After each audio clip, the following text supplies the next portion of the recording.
ওই সাইডে আগাইতে পারতেছ না, এই যে কেমনে খালি পা দিচ্ছে দেখে ভাই। আরো রসি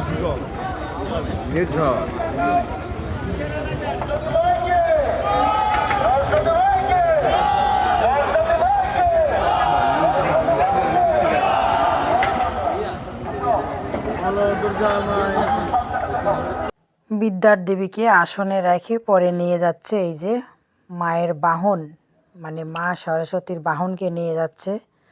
তো এটা হচ্ছে ঢাকার জগন্নাথ হলের, ঢাকা বিশ্ববিদ্যালয়ের জগন্নাথ হলের চারুকলা বিভাগের পূজা।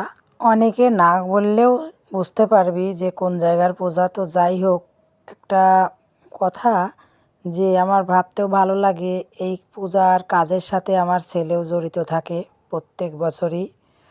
আমার ছেলেও এই পূজার কাজ করে, কারণ সেও চারুকলা বিভাগেরই ছাত্র ছিল। তো যাই হোক, আমার এই সুমন এই ভিডিওটা মানে আমার বড় বোনের ছেড়ে দিয়েছিল গত বছরে। একবার সৌভাগ্য হয়েছিল এই জগন্নাথ হলের পূজা দেখা, 18 সালে গেছিলাম ঢাকায়। তার মধ্যে দেখছিলাম, এত ভালো লাগছিল। আসলে সত্যি কথা বলতে কি, প্রত্যেকটা বিভাগের পূজাই আমার খুবই ভালো লাগেছিল, মানে দেখার মতো। চারুকলা বিভাগের পূজাটা একটু ভিন্নধর্মী, যেমন এই যে পুকুরের মধ্যে পূজা, ঠাকুরকে রেডি করলে এই যাওয়ার রাস্তাও থাকে না। আমি তো অবাক হয়ে গেছিলাম কিভাবে পূজা